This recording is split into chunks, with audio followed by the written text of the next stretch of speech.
Welcome to Tamil reviews. நான் பாலமுனுசாமி. நேத்து big pass Deepak கூப்பிட்டு, "தீபக் இங்க வாங்க. இப்ப பார்த்தீங்கன்னா மேனேஜ்மெண்ட் எல்லாம் ரொம்ப காமா இருக்காங்க. நீங்க அவங்கள வந்து சிதறடிக்கணும். அதுக்கு ஒரு டாஸ்க் பண்ணுங்க" அப்படின்னு சொல்லி ஒரு சீக்ரெட் டாஸ்க் குடுக்குறாரு.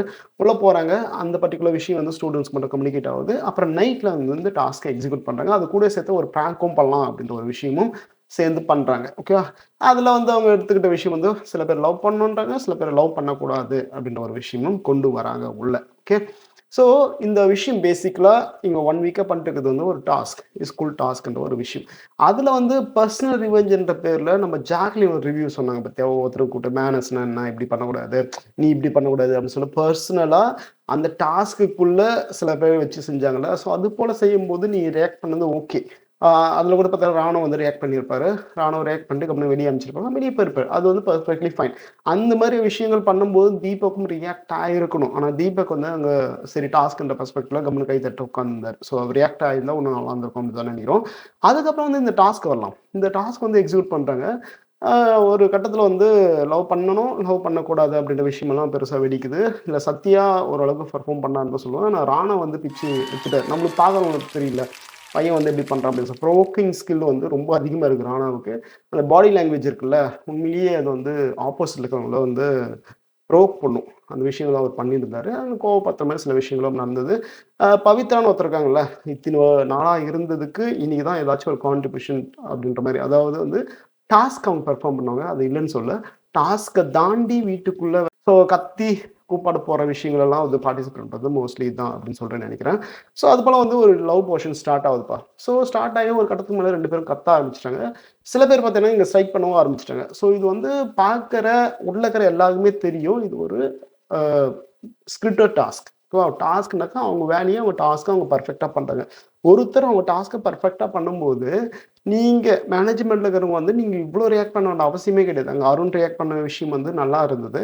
ஆனா சில பேர் ரியாக்ட் பண்ணாங்க பார்த்தா, இந்த மஞ்சுரியலாம் ரியாக்ட் பண்ணி அழுது, கூப்பாடு போடுறது, கத்துறது, அவனையும் தாண்டி கத்துது. அதெல்லாம் ஓகே. ஏன்னா கத்தும்போது கத்துறதுக்கு ஓகே. ஆனா எமோஷனலா அழுகுற விஷயமெல்லாம் இருக்குதுல்ல, இங்க அழுறதுக்கு ஒண்ணுமே இல்லையே. யாராச்சும் பர்சனலா ஹர்ட் ஆயிருந்தாக்கா, இது ஒரு ரியாலிட்டி ஷோல வந்து நீங்க ஏதாச்சும் சொல்றீங்க, அதனால அவங்க ஹர்ட் ஆகுறாங்க. இது ஏதாச்சும் ஒரு ஆர்கானிக்கா ஒரு சண்டை வருதுன்னாக்கா, அப்போ அழுது வேற விஷயம். அப்போ எமோஷனல் காட்டுறது வேற விஷயம். ஆனா ஒரு ஸ்கிரிப்டட் டாஸ்க்ல அட்லீஸ்ட் வந்து சீக்ரெட் டாஸ்க்ன்னு உங்களுக்கு தெரியலனா கூட, இது வந்து ஆர்டிஃபிஷியல் லவ் போர்ஷன் அப்படின்றது வந்து நல்லாவே தெரியும். உங்களுக்கு தெரியாத அளவுக்கு உங்க மக்களா இருப்பீங்க. கண்டிப்பா உங்களுக்கு தெரியும். இது ஒரு டாஸ்க்ன்னு தெரியும். அதனால வந்து மஞ்சுரி அழுதது வந்து தேவையில்லாத ஒரு விஷயம் அப்படின்னு சொல்லிட்டு நான் சொல்லுவேன். அதையும் தாண்டி ஐயய்யோ! மஞ்சுரி வந்து அழுதுட்டாங்க. நான் அதுக்கு மேல போய் பெர்ஃபார்ம் பண்ணணும் அப்படின்னு சொல்லி ஜாக்லின் பெர்ஃபார்ம் பண்ணதெல்லாம் வந்து அடுத்த லெவல் அப்படின்னு தான் சொல்லுவேன் நானு.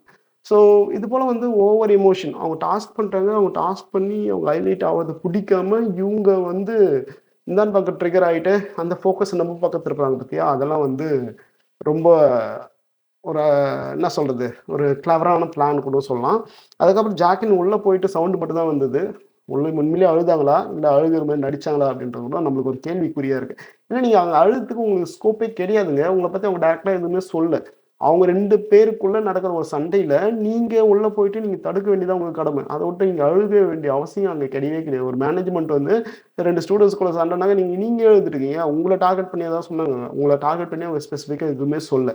ஆக்சுவலா உள்ள வந்து இந்த பர்ட்டிகுலர் கான்வர்சேஷனுக்குள்ள இந்த லவ் வெர்சஸ் லவ் அண்ட் அப்படின்னு லவ் வேணும், லவ் வேணாம் அப்படின்ற கான்வர்சேஷனுக்குள்ள பர்சனலா ரொம்ப அஃபெக்ட் ஆன மாரி அந்த பர்சனலா உள்ள கொண்டு வந்ததுனாக்கா ராணோ.